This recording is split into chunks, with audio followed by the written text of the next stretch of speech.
Hello, welcome back to another pen talk. Today's pen is a vintage pen from the early 1900s. And as you can probably see from the ink bottles, it's a Parker. I've been writing with this pen for the past couple weeks.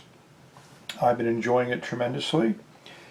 It's been the main pen I've been using for my holiday letters, and we'll give you a writing example towards the end of the video. But let's take a closer look at the pen. This is an early version of the Duofold, which they still make it today, but obviously it just has slight resemblance to this pen. What makes this pen somewhat different from some of the earlier ones is this is considered a jackknife safety pen, and the patent date here on the cap is 1912. As you can notice, the cap does not have any breather holes in it. That was one of the things that promoted the fact you could put this in your pocket and it wouldn't leak. There's also some writing on the barrel, which will be hard to see, but we'll try to give it a shot.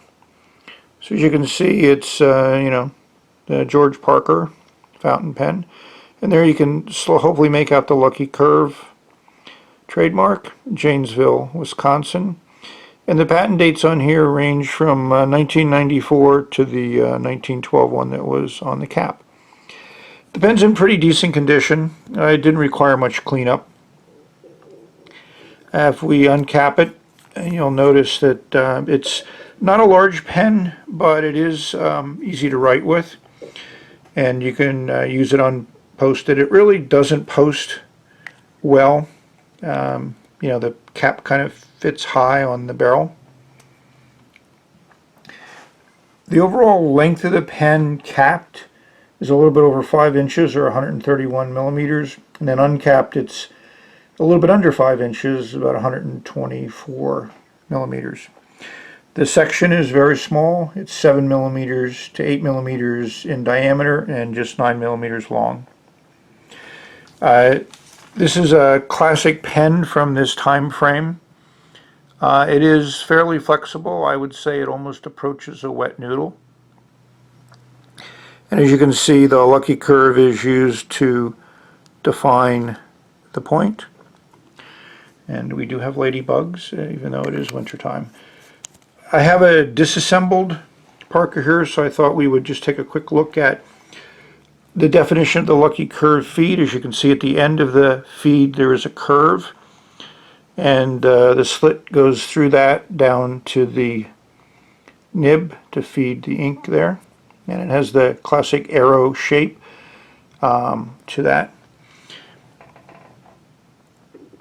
This is an earlier version of that same pen, but it's also called Safety, and it does have breather holes, so that's not consistent.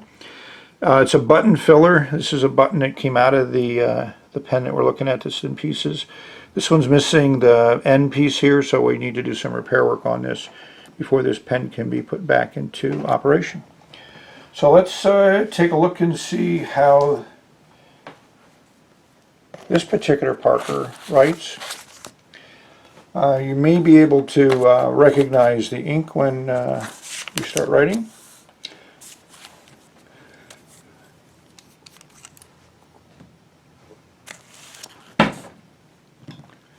Sorry for that. So this is a Parker jackknife.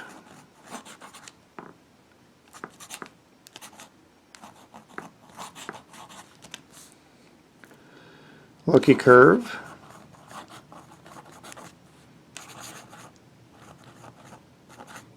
Safety pen.